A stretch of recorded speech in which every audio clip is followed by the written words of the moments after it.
আপনি কতটা কষ্টে আছেন সেটা কিন্তু কেউ দেখতে আসবে না। কিন্তু প্রাণ খুলে হেসে দেখুন, সেই হাসিকে হিংসে করার মতো লোকের অভাব হবে না। আসসালামু আলাইকুম, রিজিওনাল লাইভ ব্লগে আপনাদের সবাইকে স্বাগত।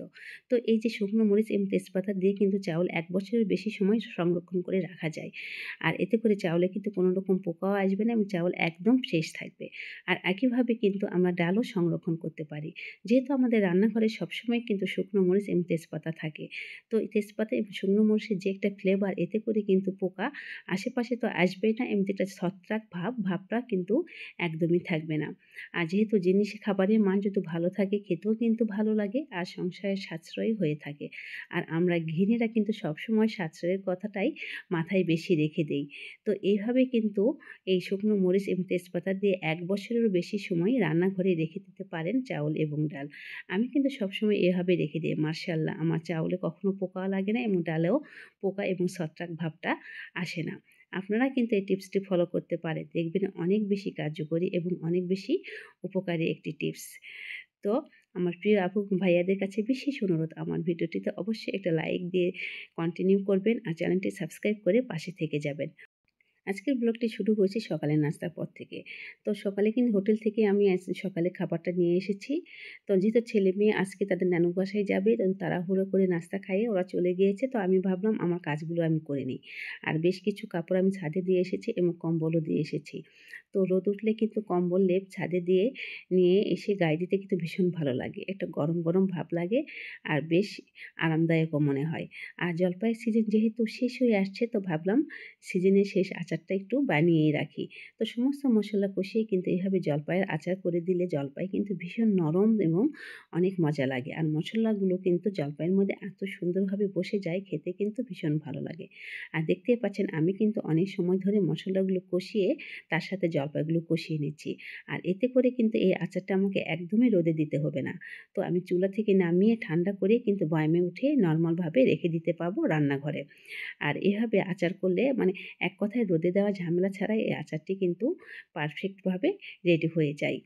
একটু সময় দিয়ে ডুবো তেলে আচারটি তৈরি করে নিতে হয়। অসম্ভব মজা লাগে খিচুড়ি বা ভর্তা ভাতের সাথে খেতে।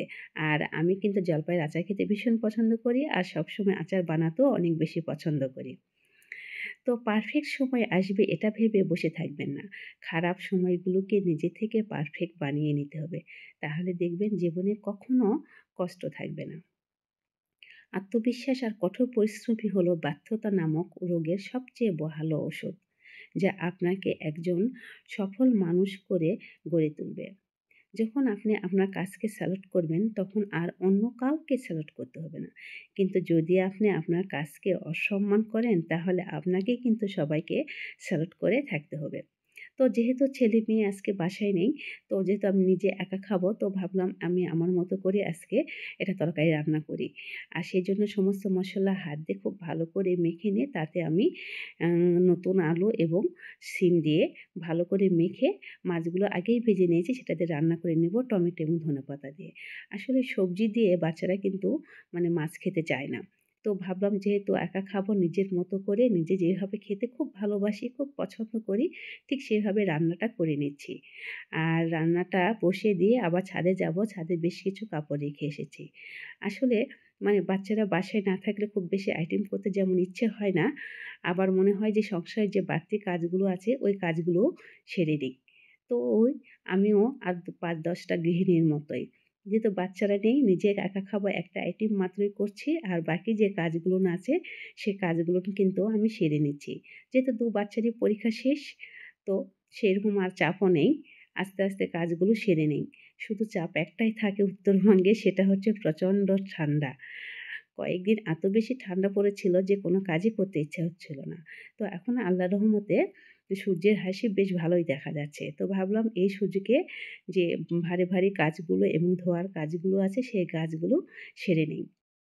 সবকিছু অস্থায়ী, এটা মনকে বোঝাতে হবে। আসলে দুনিয়ার কোনো কিছুই কিন্তু স্থায়ী নয়। এটা আমরা যত তাড়াতাড়ি বুঝবো ততটাই কিন্তু আমরা ভালো থাকবো। আর কোনো প্রত্যাশা না রাখা। যে থাকতে চায় তাকে থাকতে দিন, আর যে থাকতে চায় না তাকে জোর করে রাখবেন না। বেশি প্রত্যাশা করলে কষ্ট ছাড়া কিছুই পাবেন না। শুধু নিজের উপর প্রত্যাশা রাখতে হবে। আপনি কারো হেল্প করেছেন বলে সেও আপনাকে হেল্প করবে, এটার কিন্তু কোনো গ্যারান্টি নেই। যখন কারো কাছে বেশি প্রত্যাশা রাখবেন না, তখন আপনিও কিন্তু অনেক বেশি খুশি এবং সুখী থাকতে পারবেন। তো আমাদের জীবনে কিন্তু খুশি এবং সুখী থাকাটাই সবচাইতে বেশি ইম্পর্টেন্ট। তো আমার জ্ঞান কিন্তু একদমই সীমিত। আর এই সীমিত জ্ঞানেই আমি আপনাদের সাথে ২-৪ টি কথা শেয়ার করি। অবশ্যই আমার ভুলগুলো ক্ষমাসুন্দর দৃষ্টিতে দেখবেন। আর আমার প্রিয় এবং আমার আপু ভাইয়াদের কাছে বিশেষ অনুরোধ রইল আমার ভালোবেসে আমার পাশে থাকবেন। তো এই তো আমার মাছের তরকারি কিন্তু একদম রেডি। তো এখন চলে যাব ছাদে। তো যেহেতু রোদ থাকতে কাপড়গুলো উঠিয়ে নিব। আবার দেখা হবে পরবর্তী ভিডিওতে। সবাই ভালো থাকবেন। সকলের সুস্বাস্থ্য কামনা করে আজকের ভিডিওটি এখানেই শেষ করছি। আর আপনাদের সাথে শেয়ার করছি আমার ছাদ থেকে সামান্য কিছু ভিউ। তো কেমন লাগলো আমার ভিডিওটি অবশ্যই কমেন্ট করে জানাবেন। আবার দেখা হবে। আল্লাহ হাফেজ।